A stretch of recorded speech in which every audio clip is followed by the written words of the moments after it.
주 새벽 예배 중에 제가 3일을 맡았었는데 이 성경에서 두려워하지 말라 말씀하신 장면들을 풀어 전하였습니다. 이 첫 번째가 아브라함에게 두려워하지 말라 하신 말씀, 불확실한 것, 불확실성의 두려움, 제가 만든 말이라 왔다 갔다 하는데 이 불확실성의 두려움과 이 두 번째는 기드온에게 두려워하지 말라 하신 말씀, 확실성의 두려움이라고 정의해 보았었습니다. 그리고 세 번째는 눈이 와서 모이지 못했었고 전하지 못했었는데 오늘 그 세 번째 말씀, 내니 두려워하지 말라라는 제목으로 말씀을 전하고자 하는데 우리 첫 번째, 두 번째 말씀들을 다시 짚어보고 연결하면 좋겠습니다. 새벽에 나오셨던 분들 여기 한 반의 반 정도 되실 것 같은데 다시 새긴다라고 생각해 주시고 또 처음 들으시는 분들 간단히 들으시더라도 잘 소화하시면 좋겠습니다. 첫 번째, 불확실성의 두려움. 우리가 두려워하는 이유 중에 하나가 불확실하기 때문이지요. 창세기 15장의 아브라함이 그랬습니다.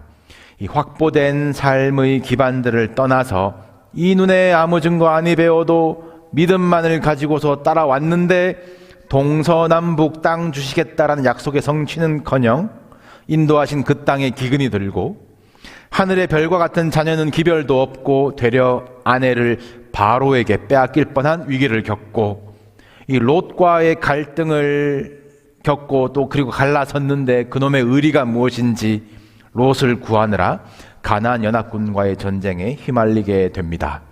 그렇게 처붓은 5 왕과는 원수가 됐고 그렇다고 또 반대편 4 왕의 편도 된 것도 아니에요. 그들과는 미묘한 텐션만 생겨버렸습니다.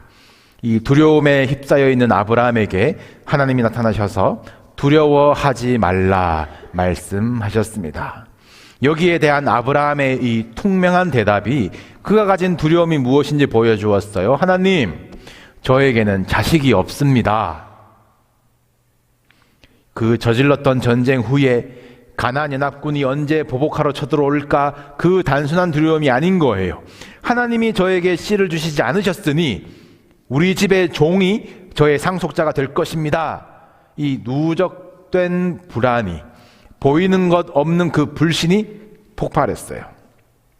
약속하신 일, 땅과 자손, 일어나야 하는 일은 왜 일어나지 않는가의 불확실성, 걱정하는 일, 이 기근과 전쟁의 문제, 일어나면 안 되는 일이 일어나면 어떻게 할 것인가의 불확실성, 이 삶의 불확실한 것들이 지금 아브라함을 두렵게 만든 것입니다.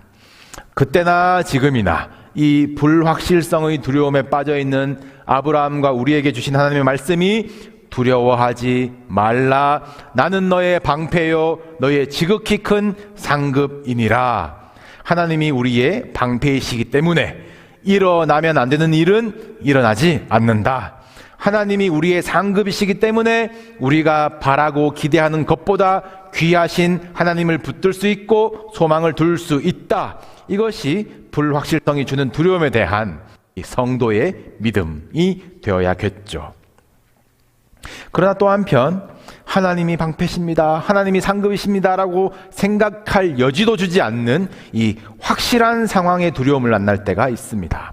확실성의 두려움이라고 해보았고 이 기드온의 이야기를 보았어요. 너무도 확실한 이 미디안이라는 두려움, 모든 수고와 소망까지도 삼켜버리는 그 압도적인 힘의 차이, 이것을 알면서도 살려고 씨를 뿌릴 수밖에 없었던 7년의 세월을 보냈습니다. 너무 확실하다.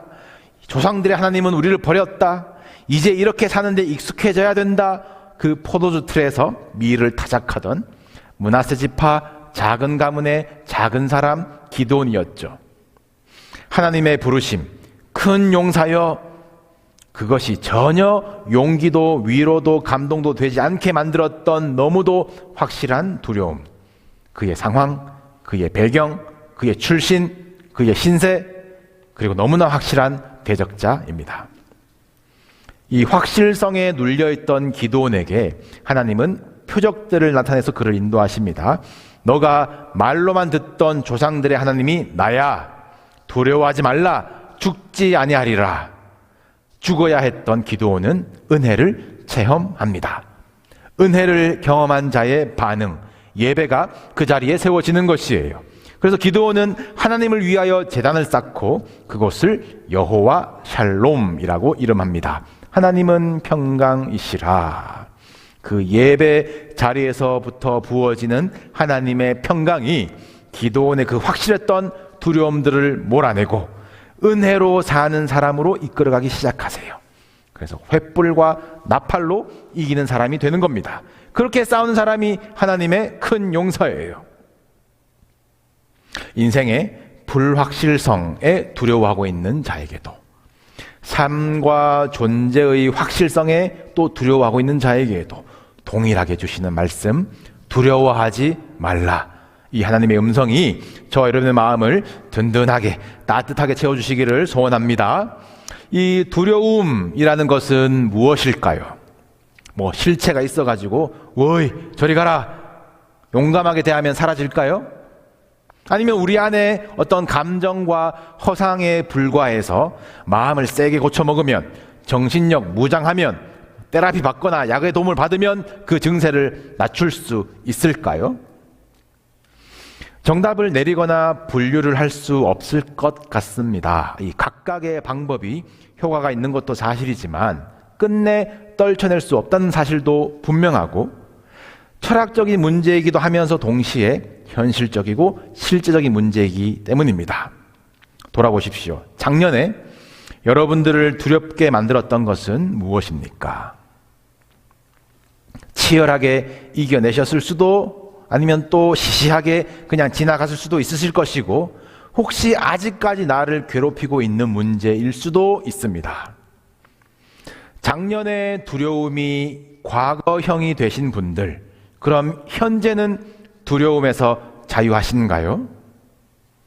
또 다른 현실의 두려움과 불안이 그 자리를 떡 차지하고 몸집을 점점 키우고 있지는 않습니까?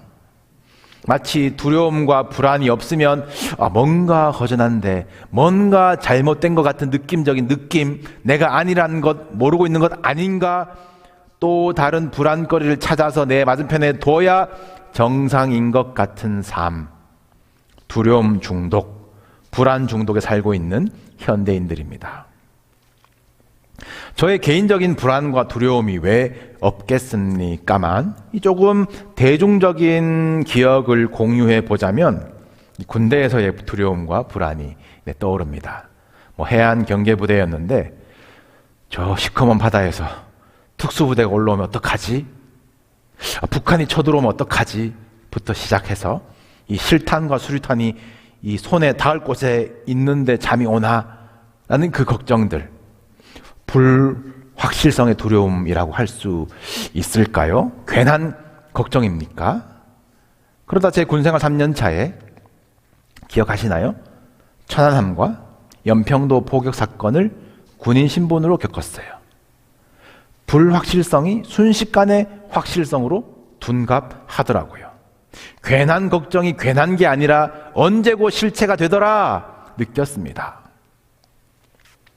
북에서 도발을 하는 게 매번 또 저런다 싶기도 하고, 아직도 조국을 걱정을 하지만 제가 물리적으로 이 태평양 건너편에 있으니 유사시에 당장 직접적으로 내가 어떻게 반응해야 되겠다라는 생각에서는 한 발 벗어났다 싶은 것이 솔직한 마음입니다.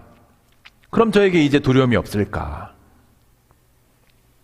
미국에서 작년 한 해 동안 80번 학교에서 총격 사건이 있었습니다. 학기를 30주로 나누면 주 2회가 넘는 것 같아요. 한국 전쟁 3년 동안 미군이 4만 명 희생했습니다. 그런데 지난 3년간 미국 내에서 총으로 죽은 사람이 5만 명이에요.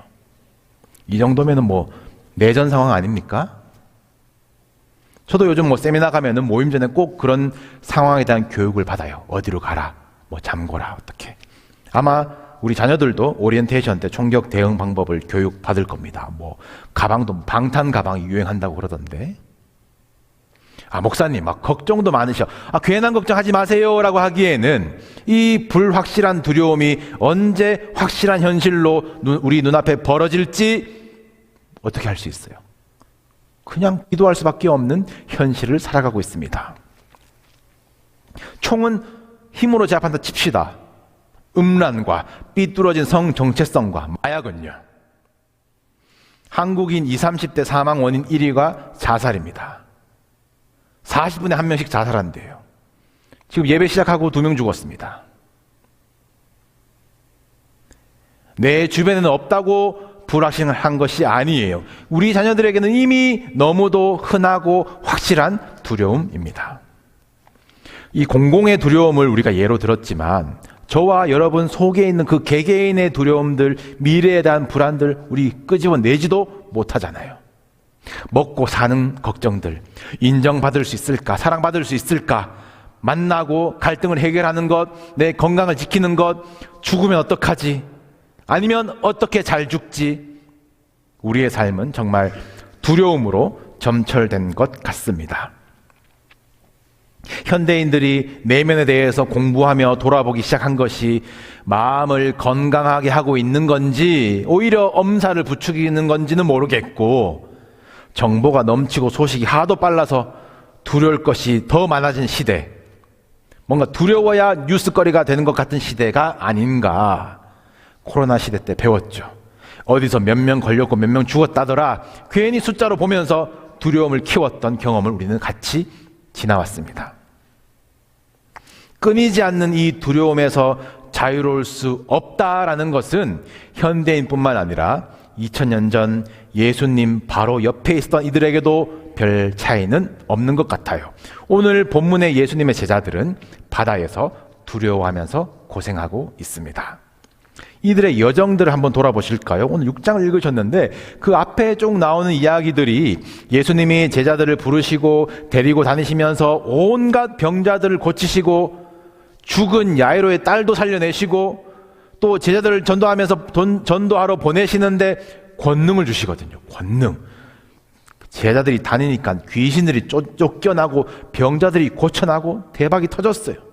사람들이 줄줄 따라오는데 더 대박 사건이, 제자들이 도시락을 나눠주는데 이건 뭐 영원한 양식을 손에 얻은 것 같습니다. 바닥나지 않는 바구니, 이 수천 명의 먹는 문제가 제자들의 손에 의해서 해결이 됩니다. 명예와 권세까지 쏟아진 것 같아요. 그리고는 바로 오늘 본문으로 들어가는 건데, 이거다.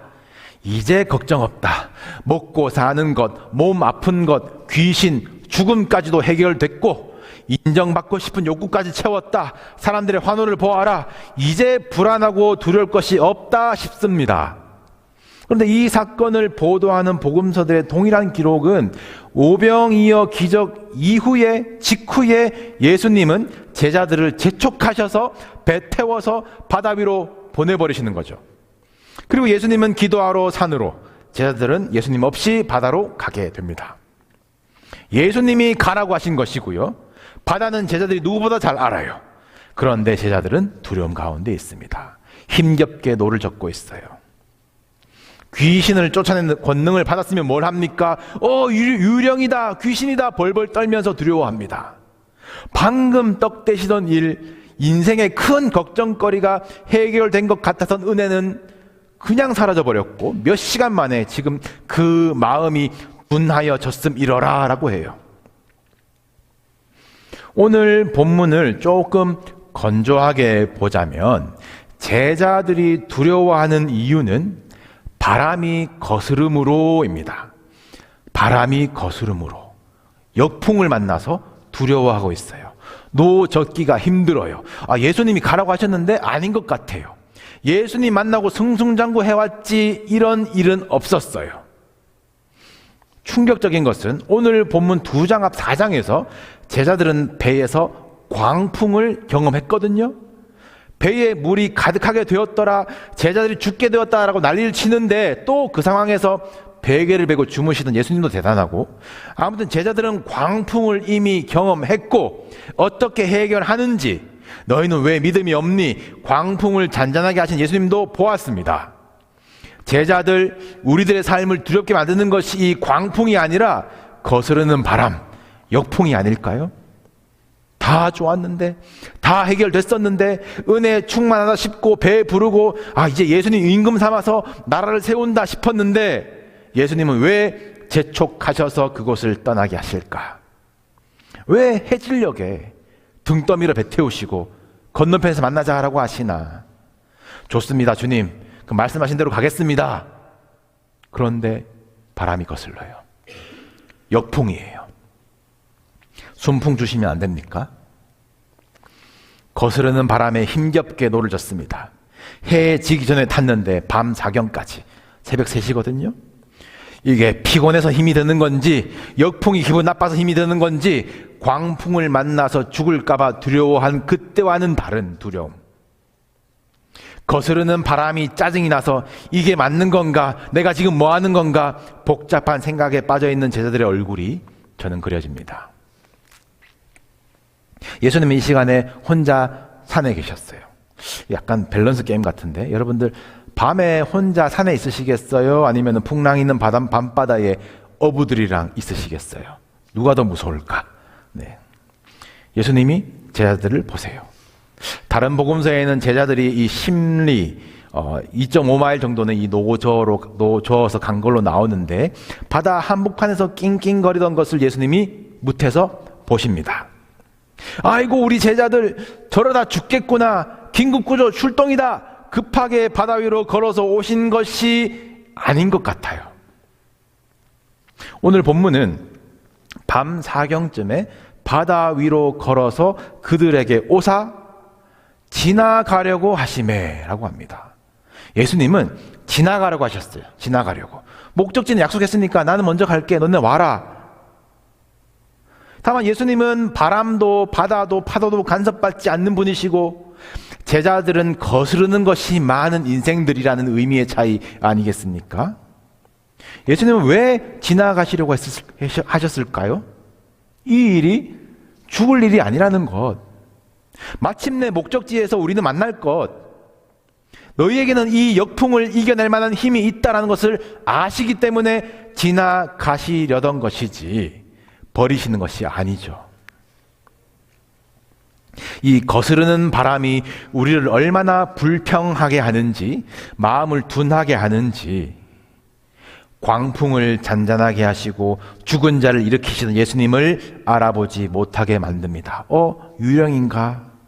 물 위를 걸으신 예수님을 보고 놀라 두려워합니다. 예수님 말씀하시죠. 안심하라. 내니 두려워하지 말라. 내니 두려워하지 말라. 이제 내가 왔으니 두려워하지 말라 말씀도 되겠지만, 오늘 여러분과 함께 묵상하고 싶은 예수님의 음성은 내니 두려워하지 말라. 나다. 이 바다로, 이 거스르는 바람으로 너희를 보낸 것이 나다. 내가 준비한 고난, 내가 허락한 수고와 두려움이다. 내니 두려워하지 마라. 이것이 우리를 위로하는 예수님의 음성으로 들리시길 축복합니다. 우리 고린도전서 10장 말씀 우리 화면으로 함께 보실까요? 10장 12절 말씀 함께 읽습니다. 시작. 그런즉 선줄로 생각하는 자는 넘어질까 조심하라. 사람이 감당할 시험 밖에는 너희가 당한 것이 없나니 오직 하나님은 미쁘사 너희가 감당하지 못할 시험 당함을 허락하지 아니하시고 시험 당할 즈음에 또한 피할 길을 내사 너희로 능히 감당하게 하시느니라. 아멘. 사랑하는 성도 여러분, 새벽 3시 바다 위 같은 여러분의 깜깜하고 불확실한 상황은 무엇입니까? 확실하게 거스르는 바람은 무엇입니까? 은혜 다 떨어지게 만들고 마음을 둔하게 만드는 그 고난과 환난은 무엇입니까? 그 두려움에 시꺼먼 바다가 언제라도 우리를 삼킬 듯이 넘실대고 있습니까? 내니 두려워하지 마라. 하나님은 우리가 감당하지 못할 시험 당함을 허락하지 않으십니다. 그 시험을 놓아 두신 분, 그것을 감당할 힘을 주시는 분, 피할 길을 주시는 분이 하나님이세요. 내니 두려워하지 마라. 내가 너를 여기 보냈다. 이 성경에서 시험은 합격, 불합격의 테스트가 아니에요. 증명하는 것이에요. 하나님이 어떤 분이신지 증명하는 것, 내 안에 믿음의 크기가 얼마나 자랐는지 증명하는 것, 여호와 이래 다 준비해 놓고 이제 시험하는 거 아닙니까? 이제야 알았노라 증명하시는 것이 아브라함이 감당한 시험 아니었습니까? 오늘 본문의 장면에서 자기가 감당할 능력을 조금 오버한 인물의 에피소드가 마태복음에 기록되어 있습니다. 베드로 아시죠? 주님, 나도 물 위로 오라 하소서. 근데 이것도 허락하시는 주님이세요. 오라. 베드로가 물 위를 걸어버립니다.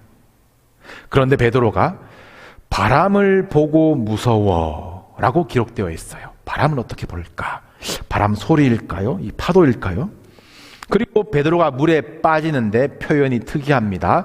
우리 성경에도 빠져가는지라, 원어 문법에도 물에 점점 빠져 들어가는 표현이에요. 물에 붕덩 빠진 것이 아니라 물 위에서 발목으로, 무릎으로, 허리까지 이 바람이라는 현상을 보고 바다라는 두려움 속으로 점점 빠져 들어가는 표현입니다. 예수님이 그런 베드로를 즉시 손 내밀어 붙잡으십니다. 상상해 보기로는 우리 지난주 말씀처럼 오른손으로 굳세게 잡아주지 않으셨을까요? 그리고 베드로에게 말씀하십니다. 왜 의심하였느냐? 오라 한 사람이 난데, 너 앞에 서 있는 사람이 난데, 내니 두려워하지 마라. 왜 의심했니? 왜 바람을 보았니? 라는 말씀이 아니실까요? 여러분, 우리는 두려움에서 벗어날 수 없습니다. 두려움을 지나가야 합니다. 우리를 두려움에 빠뜨리는 것은 의심이에요. 의심이 틈타면 두려움으로 점점 빠져들어가는 것입니다. 내가 잘못 선택한 것일까 의심이 들 때에 사람이 마음으로 자기의 길을 계획할지라도 그의 걸음을 인도하시는 이는 여호와시니라. 내니 두려워하지 말라. 여러분, 의심하지 마십시오. 혼자 내버려진 것 같을 때에 두려워하지 말라. 내가 너와 함께함이라. 나는 내 하나님이 됨이라. 내가 너를 붙들리라. 내니 두려워하지 말라. 여러분, 의심하지 마십시오. 원수가 또 틈을 타고 흔들며 약점을 조롱하며 더 이상 버틸 수가 없을 때에 두려워하지 말라. 나는 너의 방패, 너의 큰 상급. 내니 두려워하지 말라. 여러분, 의심하지 마십시오. 두려움은 우리 마음을 둔하게 만들고 의심하게 만들 것입니다. 두려움은 더 깊은 곳으로 우리를 빠뜨리려고 강하게 당길 것입니다. 두려운 일을 만나더라도 그것이 절망과 불안과 의심으로 나를 끌고 가지 않도록 믿음을 지키십시오. 말씀을 붙드십시오. 말씀하신 분이 주님, 부르신 분이 주님, 우리가 감당해내기를 산에서 기도하시던 주님, 지금도 우리를 위해서 간구하고 계시며 두려워하는 자에게 물 위를 걸어 다가오십니다. 내니 두려워하지 마라. 나다. 내가 시작하였고 내가 함께하고 있고 내가 이루리라. 바람이 거스르든지 말든지 물결이 치든지 말든지 우리 주님을 바라봅시다.